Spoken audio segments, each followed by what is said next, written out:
Hi there, this is video 6.6 and we are going to look at what is called the slope y-intercept form of equations. But before we do that, we're just going to graph them. Okay, so we are going to graph y is equal to 3x plus 1. And when I do graphing, I always end up drawing a little chart like this.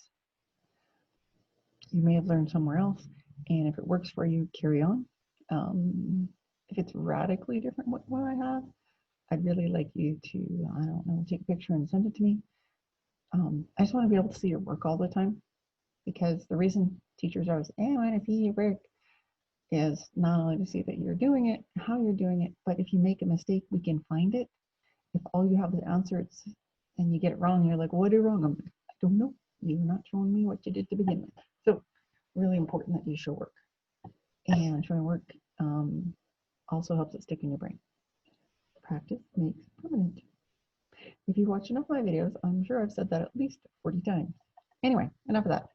All right, so when we're doing this, you pick any number you want for your x. And I like 0 because it makes my life easy. So y is equal to 3 times 0 minus 1. 3 times 0 is 0 minus 1. Y is equal to minus 1. How many points do we need? Exactly. Sorry, adjust my screen here.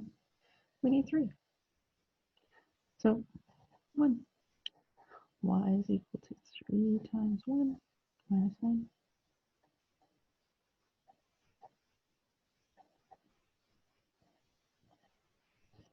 So all we're doing every time is we are picking. So this is the one you pick.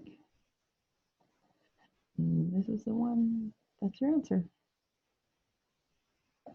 If you felt so inclined, you certainly could put 42 in there.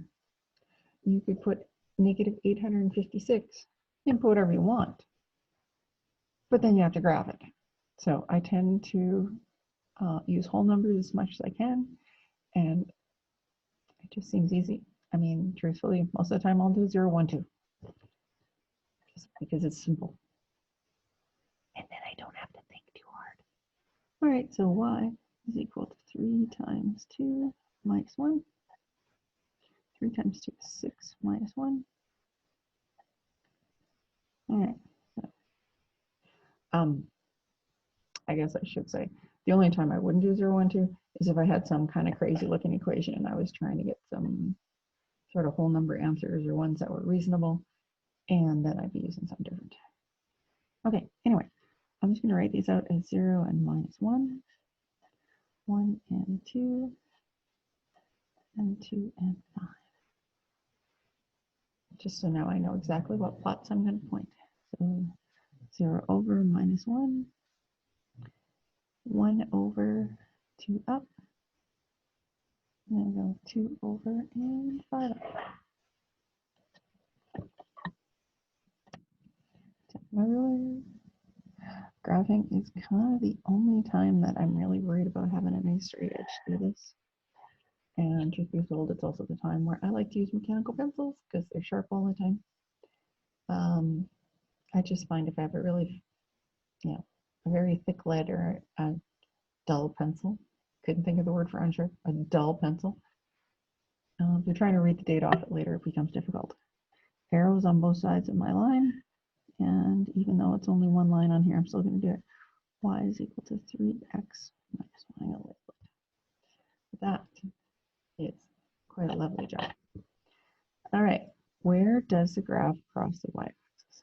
So my y-axis, it crosses right there, crosses at 0 and minus 1.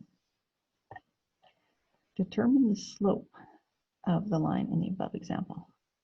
All right, I'm going to assume that somewhere along the line we've done some calculating. I'm sorry, let me just explain. I'm doing a few of the videos out of order just because that's the way it's working. So I'm thinking I'll tell you how to do slope. Easiest way is you pick 2 points on your line. The further apart, the better. And you draw yourself a nice little right triangle. Okay, square corner. And slope. The symbol for slope is m. And it's equal to rise overrun. It's also because some of you might have seen rise would be changing y over changing x. That's more physics. All right. So rise is this way. So all I got to do is go 1, 2, 3, 4, 5, 6. So this part here, this is my rise. And it's 6. And this part here is the run. And it's 1, 2. So my slope, when you divide that out, is 3. And what is the connection between these three things? I guess the first thing is my equation. So y is equal to 3x minus 1. This is your slope.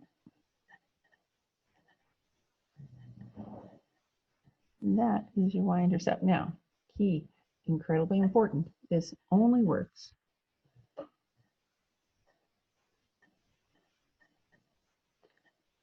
when you start with y equals something or other. If it's not starting with just plain old y, this part doesn't work.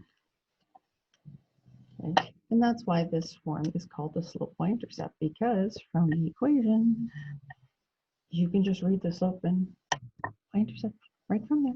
Super easy. All right. So when the equation is written in the form of y is equal to mx plus b, okay, then I'm sorry, I don't know if the mic is picking that up, but my dog is having, I think she's having a nightmare, and she's just doing all that weird doggy stuff and growling, and it's very bizarre. Of course, if you guys didn't hear that, it's going to be weird. Okay, I'm going to show you something cool. I'm going to stop this share and share something else.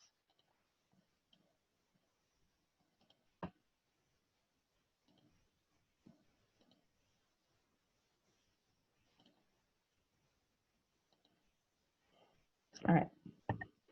I don't know if you have seen Desmos already.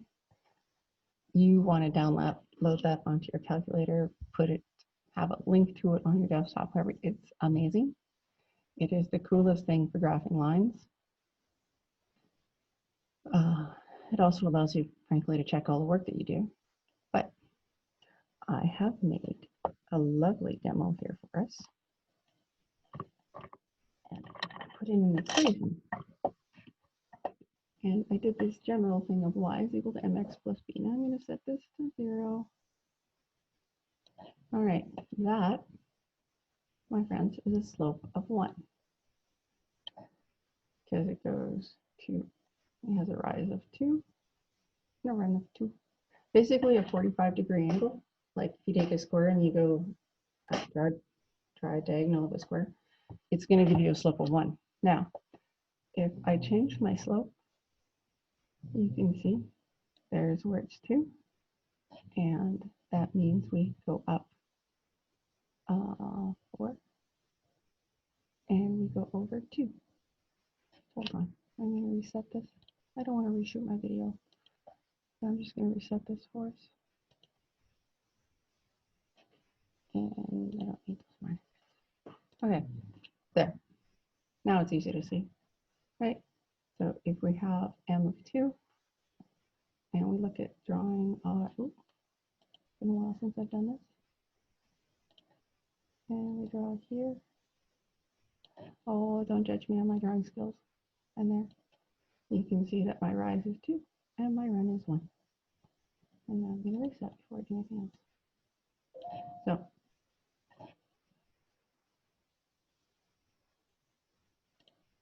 So, okay. So if we mess around with our slope, you can see as the number gets higher and higher, my line gets steeper and steeper. Now, the other fun thing about setting this up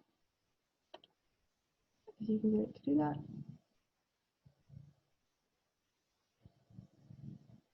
And if you're tired and needing caffeine, this is kind of fun. And we could do that. But the point is, If it's positive, it's going uphill, and I can even flip it. If it's negative, it's going down. You know that. Now I'm going to put that back to 1. All right, now the b, right? So m was a number in front of the x, and b is like the constant at the end. You can see the same thing with that. Now, my brain says the line is just being weird and moving that way. But what I really want you to watch is look where the y-intercept is. So if you make this, oops, stop at 6, you can see it's crossing the y-axis at 6. If I go this way, look, I can even make it cross it minus. Can't do it. Come on. There we go, at -2. Then you can also play the little video. And the line goes up and down. It's not too exciting. But to me, it always looks like the line's moving diagonally, but it's just a matter of moving up and down. Right, enough of that. Okay, let's get back to our regular broadcasting. Let me get back to my other camera.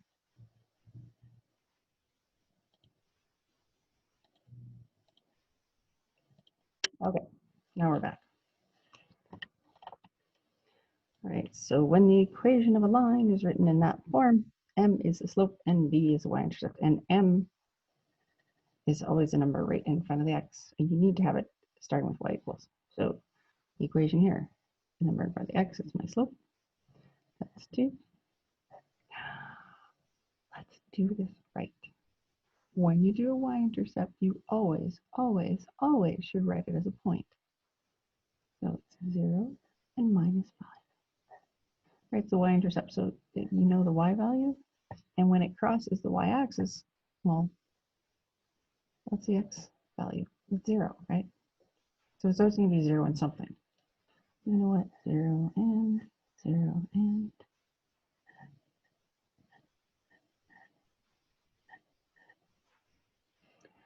That way I don't have to think every time. Now I can do it right. All right, so my slope here is -3, and my intercept is 0 and 7. How about y'all just turn off the camera, pause it for a moment, and do the rest of them. Although they're getting tricky now. Give it a shot. All right, I trust you did. Now, look at this one. I'm trying to mess with you. The slope is not 2. The slope is actually -4, because this only works when you write it like this. So, easiest way. Oops. So you can see where the -4 comes from. Remember, there's always an understood plus on numbers like that. So now it's easy to go -4 and 2.